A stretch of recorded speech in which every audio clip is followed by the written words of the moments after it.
go. Episode 3 of the Gong Podcast is live with Jonathan Michael Turner. Well, good morning. My name is Jonathan Turner, and welcome to the Gong Podcast that premieres here every Wednesday morning, 8 a.m. We are running live right now here in our studio. I am here with my partner, the always important, my co-host, the one and only, the man, Billy Bauman. How's everybody doing today? Billy Bauman here. Follow me on Instagram at Billy Bauman with 2 N's, Baumann. Trying to get used to these new camera systems we have. Yeah, we've got we're running a whole new live stream right now, which is kind of cool. Yeah, what is it on Facebook Live right now? It's on Facebook Live. Okay. It's also on through the Gong Podcast group that nobody knows about yet that we need to get going. Well, it'll be on YouTube later today, which is always good, and then ultimately we'll start running this thing live every week. Sounds like a Joe Rogan feel in here right now. Like, camera. Yeah. I know, right? And it's cool because, like I said, we've got 3 different cameras going. Billy's on Instagram right now, so this is it's really kind of cool. I got my buddy Hoffman wants to jump in live here. I don't know if we could do that, Mike. I love you, but not yet, buddy. We're maybe down the road here, man. Down the road. Trying to figure out this whole live thing right now. That's right, and it's cool because we're using this whole new app that allows me to control everything from my iPad. So I'm able to just get in there and just play around with this thing. So bear with us. Dude, it's going to be fun, though. So we've done, this is our 3rd episode. Our first 2, we're launch pads. We talked about commitment. And then the second one, we talked about picking up the phone. Yep. And so today we're going to talk about follow-up a little bit. That's right. So, let's talk about last week a little bit. Yeah, let's do it. So last week we discussed... we discussed... just picking up the phone and how that is the single most important thing that sales reps can do, but for some reason just fail to do it as often as they should.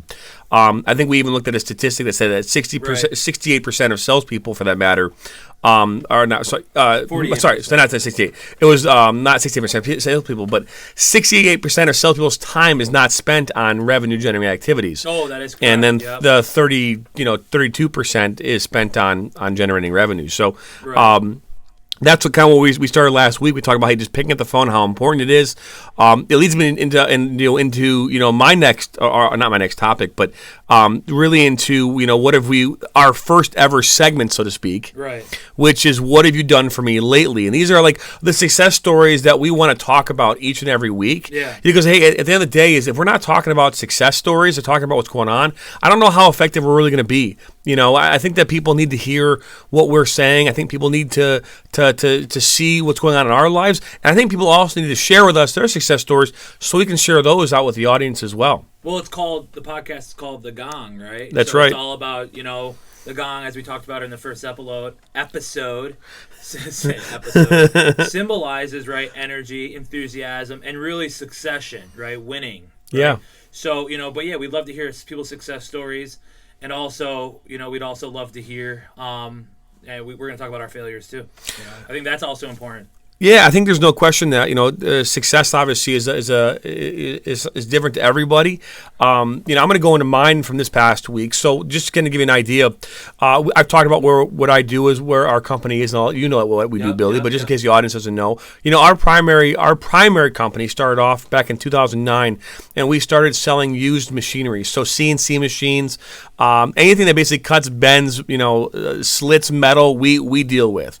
There's other machines that we might get involved with too, but that's basically what we kind of do. So anyways, we bought this machine about 2 years ago. It's called a Vanguard. It's a boring mill. Yeah. Large machine. Large boring mill. Okay. And anyways, it's been hard to sell. Okay. It's been large. I mean, the boring mill industry kind of took a dip there about a year and a half ago. So we've been sitting on this thing for the better part of 2 years. So how much did you guys have invested into that? Well, I'm not going into too much financial detail, but we're talking hundreds of thousands of dollars. There we go. Okay. Hundreds of thousands of dollars. Right. Is the best way is the best thing to say. Okay. So fast forward now 2 years. Yeah. So this past week, we got a letter from our storage company saying that the machine had to be removed from the facility. Okay. So, oh my goodness, this within how long of a time span? They gave us basically 45 days. So they said you have to move this machine within the next 45 days, or we're going to Well, they're not going to take it out without us, right. but it's basically we want it out. But we're going to give it to somebody else, or try and go through the ramifications to get it away and give it to somebody else. Correct. So then you had to go into sales mode, even though your team, you had to have a core focus on. All right, we have to sell this machine that we haven't been able to sell in 2 years. Correct. In the next 2 weeks, because it's going to take some time to move this, transport it, yep. etc. Right? So yeah. You sold it? Yeah, so we made some phone calls. I got on the phone here on Friday and just started making phone calls. I made a total of 60-some phone calls on Friday. And what about your team, though? They were all on it, too? My team, actually, we had them doing a bunch of different things because we're not just selling that, we're selling other machines. But yes, my team was involved in this as well. Inspire me too, dude. Appreciate it. I had a new rep here. He was sitting next to me and watching the whole thing. And we made some phone calls on Friday, made some good contacts, and then on Monday, they actually had one of those guys who reached back out to us and said, "Hey, I'm really interested in this machine." We negotiated with them. He knew he's already got a couple of them, so for him it was an easy decision. And we ultimately sold the machine here on Monday. They're inspecting the machine today. I already have a PO and an invoice in hand. We were supposed to receive full payment today. Okay, so see, that, I'm really glad you just hit on that, because that hits on what we talked about last week, was picking up the phone.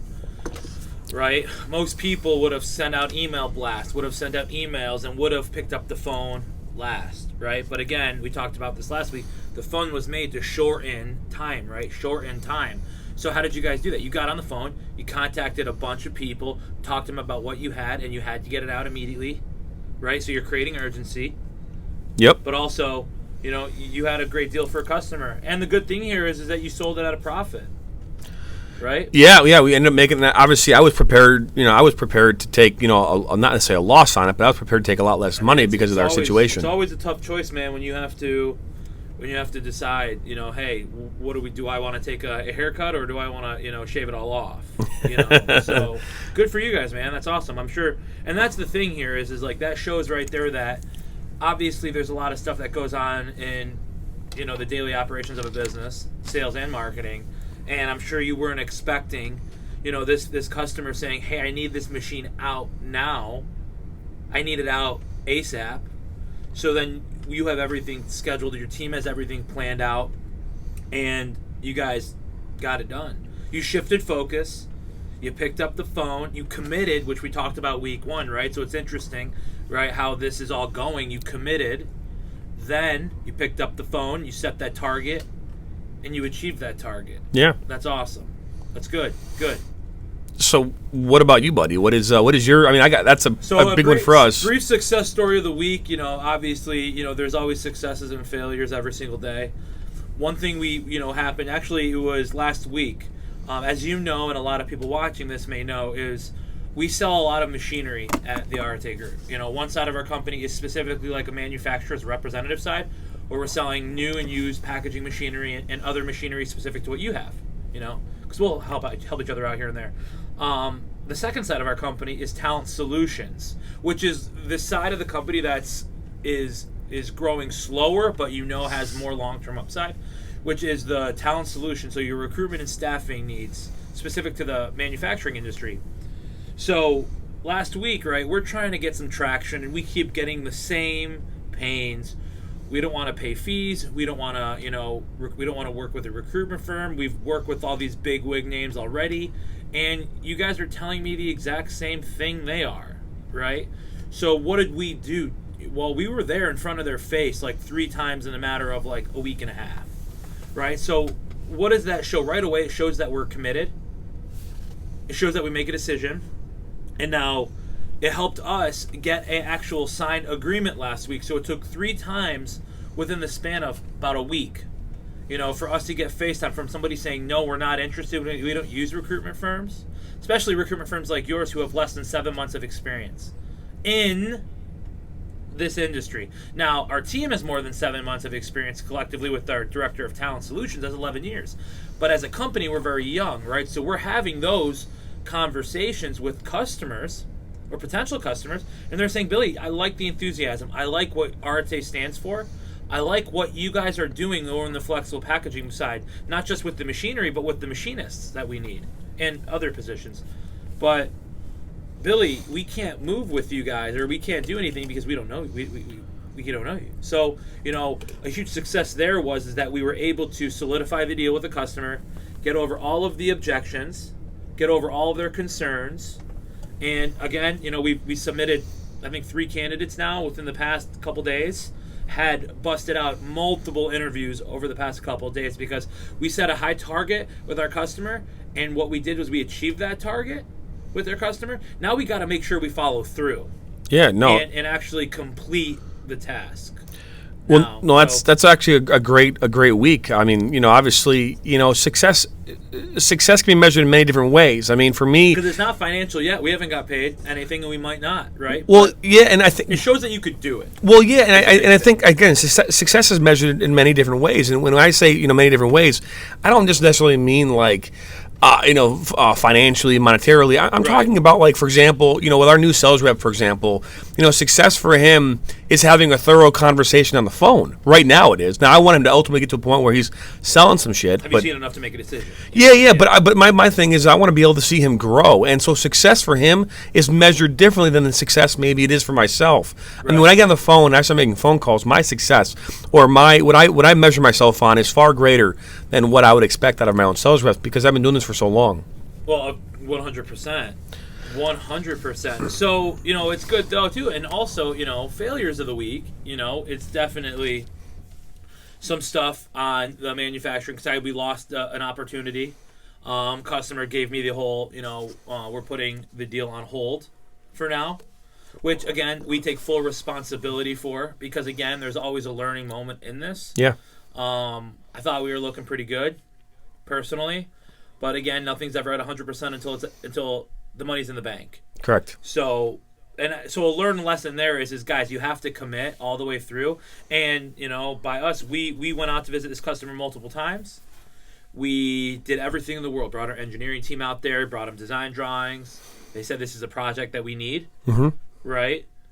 And I did not actually. And this is where I made a big mistake. I did not say, hey, when you say you need this, do you really need this? Is this project approved? Yeah. They said it was. However, is it really approved? Is it really approved, guys? Is this something that you need today? And I didn't end up taking those extra next level questions. And you know what? And we thought we did. So you know what? It's good to learn from. However, other opportunities came from that. Not as big, but like little drips, as I call them. So we're helping them out on a couple other things, but nothing, as where it was. So, I gave a success story, but I wanted to, humble it down a little bit and also say, like, there's failures every day. But it's learning from our failures. What is it, like, failing forward is a good thing, right? If you're failing forward, if you're learning, but you're to be able to take that lesson, right, of this deal, losing this deal, well, now the next time I'm in a really boardroom, my team and I are going to know the right things to do. No, that makes a ton of sense. And I first off, I fail every day. I think if you're in sales, you're failing more often than you're having success. Let's think about baseball, for example. Most baseball players are hitting between 2.5 out of every 10 baseballs, right? What do you get in the Hall of Fame? If you're a 300 hitter, you're hitting the Hall of Fame. So you're at 30% closing ratio for that, for that particular job. So I'm failing every day, and I think that the key is that there are some failures that you can control, and there are some failures that you cannot control. And I think a lot of times as salespeople, we get hung up on the ones we can't control, right? Which have nothing to do. I mean, like the way people interact with us, the way people deal with us, the way the customer talks to us, or the way that they're feeling, are things that we just don't have any control over.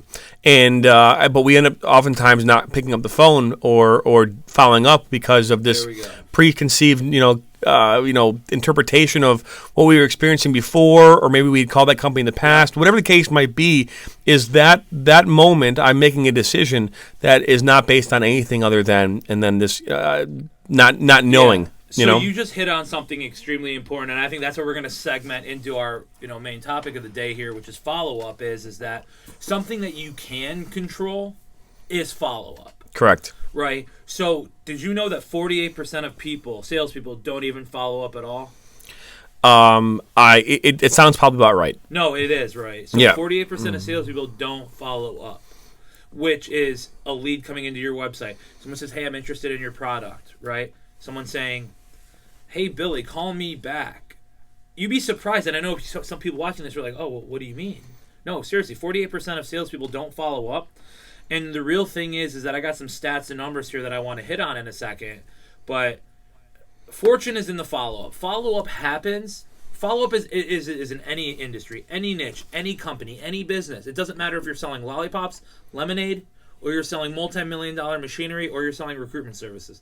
Follow-up is essential because if they don't know you, they won't pay you, okay? Yeah. So realistically, some follow-up facts real quick. 2% of all sales are made on the first contact, okay? So if you go through an entire list of 100 names, per example, you're only going to close 2 of those people the first time through that list. Only 2%? 2%, right? Oh, okay. but people expect to close right away. No, because you get paid in the follow-up. 3% of all sales made are on the second contact point. And we're going to go through what follow-up here is in a second. 5% of all sales happen on the third follow-up attempt. Oh, wow. Now, this doesn't mean phone call, done. No, there's so many other creative ways. Okay, so now we go from 2% to 3 to 5 within 3 contacts. Now, John, on the 4th contact, you double that, and 10% of all sales happen on the 4th contact point. Wow. And then guess what? From the 5th to 12th contact point, that is where 80% of all sales happen.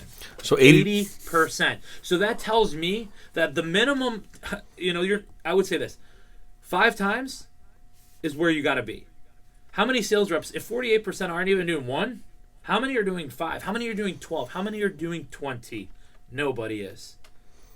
Yeah, it needs to happen. Well, I think, and this is, I'm just playing devil's advocate here. Mm-hmm.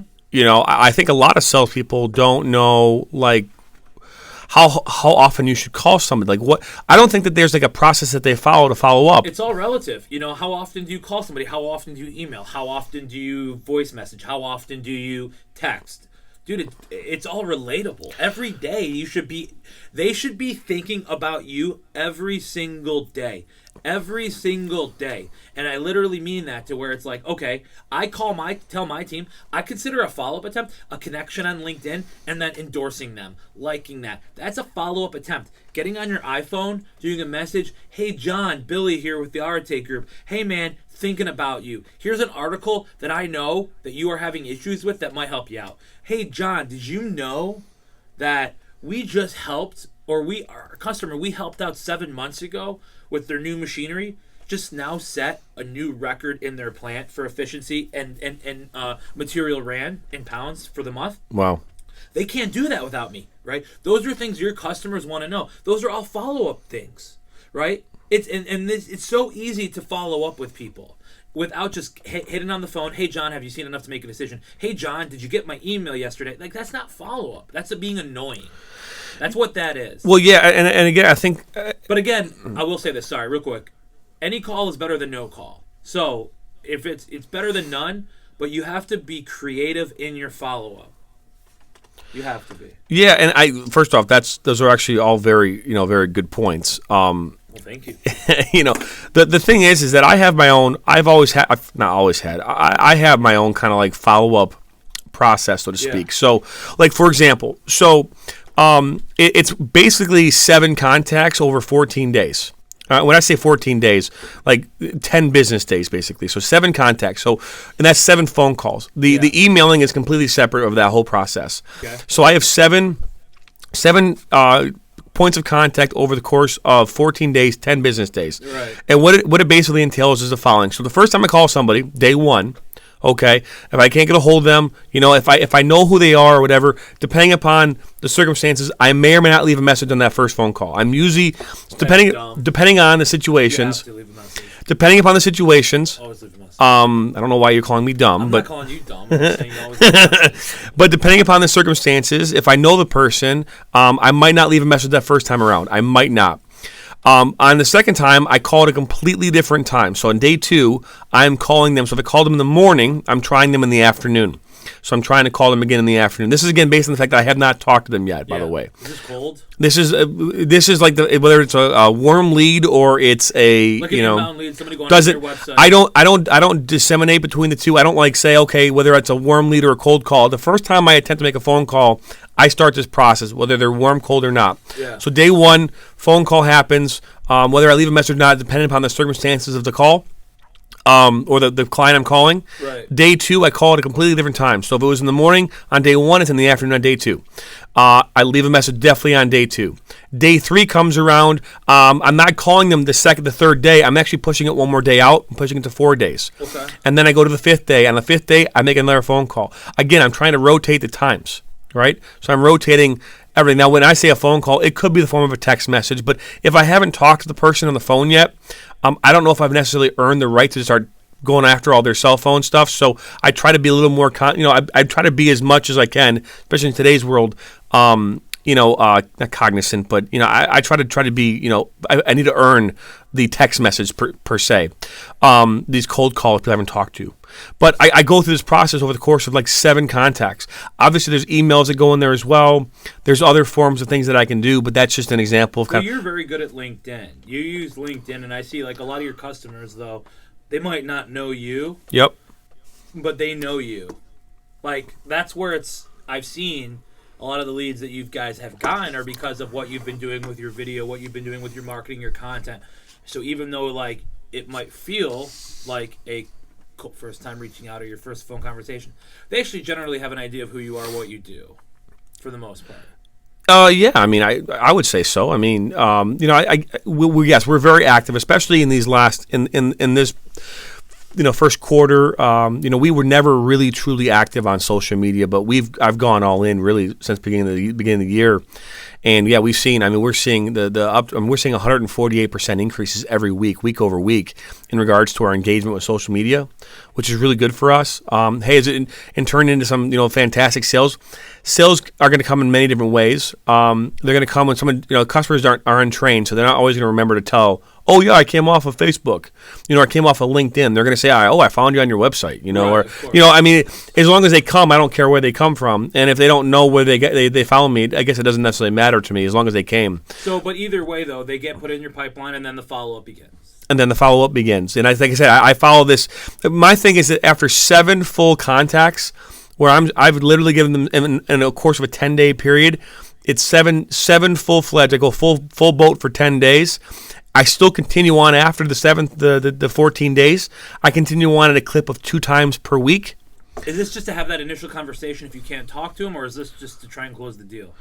This is trying to whatever I can to get them going through the process with me. Gosh, so we're trying to establish the sales cycle at this point. We are trying to establish anything. So again, my follow-up, depending upon where I'm at with in regards to Well, there's 2 things that you just said, and the reason I wanted a clarification there was because you're following up with them to get them in the sales cycle, and then there's the follow-up once there is the sales cycle. Well, but that's why follow-up's so important, because it's everything that you do. Someone might be interested in International Machine.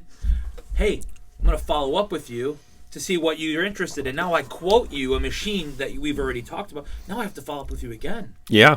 See? But if you never followed up the first time, you don't have an opportunity to sell that. Well, yeah, and obviously getting into where I'm literally, I don't want to say literally, but where I'm having this conversation or I'm going down this road of following up. Yeah, it's all different based off of where the customer's at in the process. So the customer, for example, is, I haven't talked to him yet. I'm going through this process to try to get to a point where I can go through another process with them, which is the ultimate process of trying to sell them something. But they don't know that yet. The 7 over 10 days or 10 business days that I'm talking about is directly in correlation to someone who doesn't know I even exist right now. That's kind of where that's at. Which is important because did you know that 50% of all business goes to the first person that follows up? Don't be last. Well, you want to be first and last, but realistically, so speed matters, follow up matters, because if we just talked about that 48% of people aren't even following up, and let's just use inbound lead for example, right? If one of your sales rep wasn't reaching out after they put an inquiry on your website, you don't get that business, right? But you already know that some of your business isn't following up on it, right? But now, if 50% of the business goes to the first person that follows up, but 50% aren't even following up already, dude, you will get most of the business just by being the first person to follow up, which is why speed matters in follow-up. Yeah, I think that too, Billy, which is, again, another great point, is there's a couple of different realities I think that we have to talk about. One is there are, if you're staying on the bench and not even willing to get in the game, that's in itself is a problem. What do you mean by that? Well, when you say 48% of salespeople aren't even following up, that means that they haven't put their shoes on and laced up and gone out onto the field. There's 10 people on the field right now, or whatever sport you're playing, and they're missing somebody. You look at it and say how I have a soccer game later this afternoon with my girls team, and everything about what I talk about with them in regards to preparation and getting ready for a game. Some girls they're not even mentally ready to get in the game. They don't even want to get in the game. There's many reasons as to why that is, but right now we're talking about how salespeople are just literally not getting in the game. Dude, reminds me of like what you just said. Reminds me of golf because I love golf. Yeah. But it's like, okay, so you could do all the groundwork, you could lay all the work, right? You could have a great drive off the tee. Yep. Right. So your inbound lead. You could have a great, let's just call it 7-iron in, about 8 feet from the hole. Oh, but I look in my golf bag and where's my putter? I left my putter at home. Oh, wait. Now I have to putt with like a driver or something, right? Well, now you can't complete the process, and that's the entire follow-up isn't in the beginning. No. Follow-up is essential. Just like I'm not going to win the golf tournament. Well, I'm probably not going to win it anyway. Well, if you were Tin Cup, you could. If it was Tin Cup. But realistically, if I don't have my putter, right, if I don't have all the tools to continue to follow up, if I don't even follow up, you could be the best salesperson ever, but if you don't follow up, you won't go to glory, as I call it. So, real quick, a couple things. So, A, do you agree that 100% of all leads buy? You agree to that, right? 100% of all leads buy. It's kind of like a play on words from my man GC, Grant Cardone. 100 of all leads 100% buy. of all leads buy. Okay?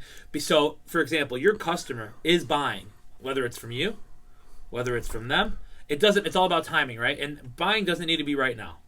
Buying can be in the cycle, but that's why follow-up is important. Because I still got a deal that we recently closed that took close to 2 years, right? Yeah. It took so long because there's so many decision makers involved. Yeah, well, how if we change my thought process? What if we changed it from say 100 of all leads, like 100 of all leads that like, because like for example, if I call someone who didn't know I existed today and they didn't even know they had a need, I don't know if that statement is true today in regards to that particular customer. I think they're buying from somebody. Yeah, I think depending upon the circumstance, but yes, yeah. I think that I think how about this? 100% of leads that you don't follow up with will not buy from you. Oh yeah, 100%. And that's even a bigger thing, right? So like for example, it's pretty obvious, right? It's like Michael Jordan, a shot not taken is a shot not scored. So we were talking about yesterday, right? Like so, my wife is a Beachbody coach, right? Your wife is starting the program, right? Yeah. Follow up. You told me yesterday, hey, when we were thinking about Beachbody, I wasn't gonna let my wife go anywhere else other than your wife. Yeah. Because Billy would kill me. Yeah, I felt the pressure of that. Because I was so persistent in my follow up with you that I stood out, or Ashley stood out as the only choice for you and your wife. Well, it wasn't the only choice. It just literally the only choice. I literally made the decision that for the benefit of our ongoing relationship, that it would make no sense. Yeah, right. That's a good one. So, but realistically, though, that's how that translates in is you want to be so persistent in your follow up, like through creative ways, that you want to be the one that stands out. Like you guys are standing out right now in the industry that you play in the used equipment industry. You guys are definitely on your way to stand out because nobody's doing what we're doing. Nobody's doing social media. Nobody's doing podcasts. And soon we're going to be bringing other customer or other people on this podcast, influencers, right? Influencers to talk to them about their industry specific. And here's the deal: nobody's doing that. So in a year from now, if we continue to do this, which we will, compounding interest, right? You continue just like you continue to bring value to your customers. You continue to follow up in a creative manner, phone, voice, using Fiverr as a tool, right? Using all the creative tools of follow up that there are out there. There's thousands of ways to follow up. But now you do that for a year, you'll get the business. Yeah. You'll definitely get the business eventually. And you'll get a friendship, relationship, partnership, referral. Yeah, and honestly, I think that because someone that spent a lot of time early in my career making a shit ton of cold calls, and seeing how frustrating cold calls can be, and then ultimately finding that there was an easier path to a close in the form of a referral. That to me is where, I spend a majority of my time now, which is obviously why LinkedIn and social media and the things that I'm doing is because the referral is so much easier to close than the customer you've never talked to before. But I want to go back and say this because this is really, really important in regards to this process, is that if you don't get in the game, you can't take a shot. And if you can't take a shot, you can't score. And that's what following up is all about. Okay, so, you can't half-ass it. Okay, I'm going to make this call today. I'm going to see where it's going to go. And then, the customer said, call me back on Tuesday. And then, you don't call back on Tuesday. And you didn't call back on Tuesday. You got caught up doing a bunch of other stuff. It happens in our world where you get caught up doing a bunch of other sales tactics or doing things, and then you forget to make that phone call on Tuesday. So then what do you do? I'm going to call them on Wednesday. Wednesday comes along, you don't call them on Wednesday. Yep. And then Wednesday goes by, Thursday comes along, I don't call them on Thursday. And then on Friday you call back because you've forgotten to call them those first 4 days. Who are you? And they don't know who you are. Or they said, oh, you know what, man, sorry, I already bought something. What did I talk to you about? Yeah, I already bought. Who are you again? Or I already bought something. Yeah. Because you missed the opportunity because you were, and I'm not saying that we don't get caught up and get busy. Hey, man, when a sale happens and you're negotiating, you get caught up in that. And hey, sometimes appointments have to get pushed. That's why it's really, really important that when you're doing follow-up, and if you want to be successful, that you, during the course of that follow-up conversation, you are also saying that, hey, I am busy.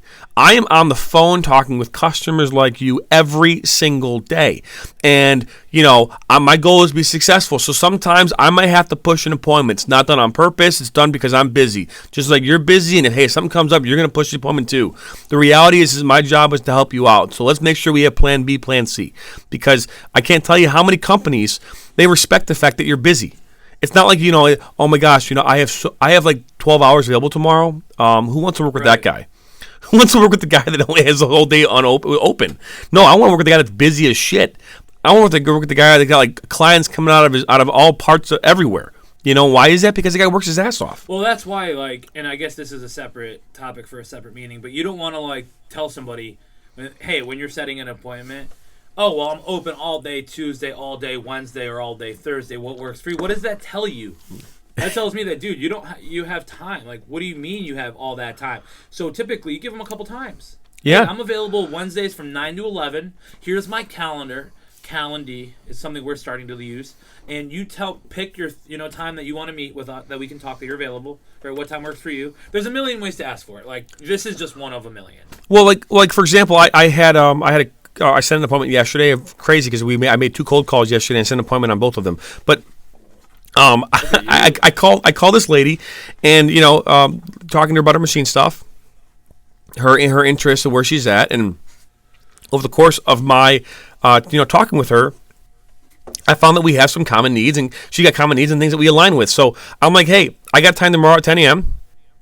or I got time on Thursday at 2. Right. So I always try to give 2 options, right? One day, and it's always another day. So I always go for a morning appointment or an afternoon one, just to try and catch them. Right. And she goes, actually, I have surgery on my mouth here last week, so I'm actually having a really hard time talking.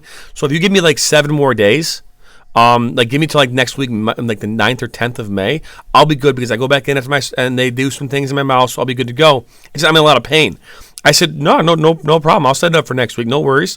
And in the meantime, I'll hit her with some emails. Boom. In the meantime, I have her cell phone. I've already connected her. Hey, how you feeling? Yeah, connected her with LinkedIn. I made a note in the system to make sure she knows that. Ask her about her mouth. There you go.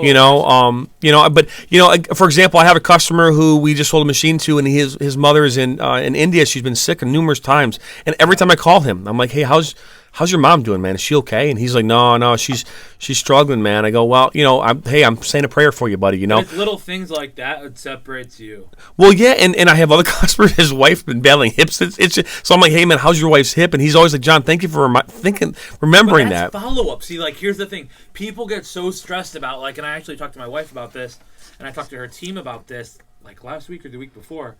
And people get so hung up on follow-up. Dude, you just named off 5 things. Yeah. That you could do. Hey, about their family. Hey, they tell you that their grandson Johnny, is playing T-ball. Hey, how's Johnny doing? Yeah. Hey, obviously you're calling to talk business, right? We get that. Yeah. But also it's sending somebody an article. For example, if you have somebody knows I like golf, right? So if somebody sent me an article, hey Billy, here's a funny article I thought you might like about golf and sales or something like that, right? Yeah. To me, that's very smart of that person. and you know, I've had somebody share one of our podcast videos a couple months ago, or like 3 weeks ago, and I was at first, I'm like, what's his motive here? And I knew eventually he would try and call me and sell me on something, right? He shared the video, and you probably saw it on LinkedIn. He's like, I love the energy. Yeah. Because that's something we don't lack, is energy. No. And he wanted to sell me like on a like a 3-minute explainer video for my company, which is a great idea, right? But and he's still on my mind. But right now, I have doing other things before that, right? Yeah. So, but with that, it's very smart, because what did he do? It's a follow-up technique right there.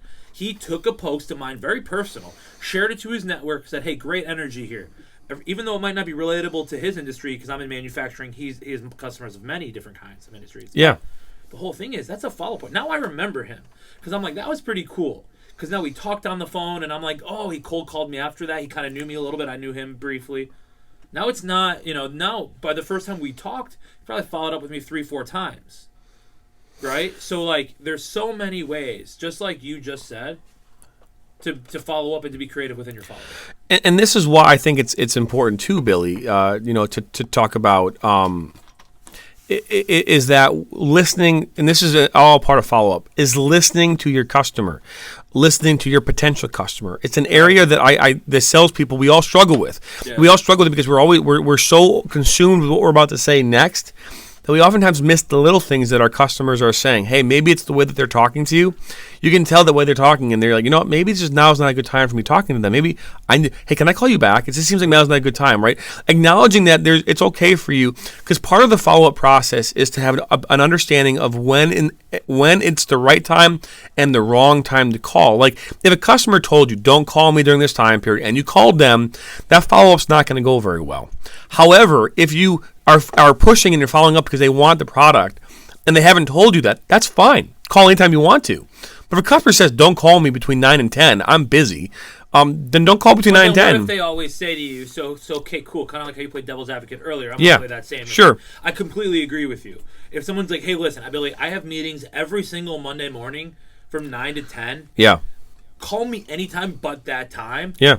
And, okay, completely understandable. 100%. Yep. I'll call you at 3. I'll call you at 11, right?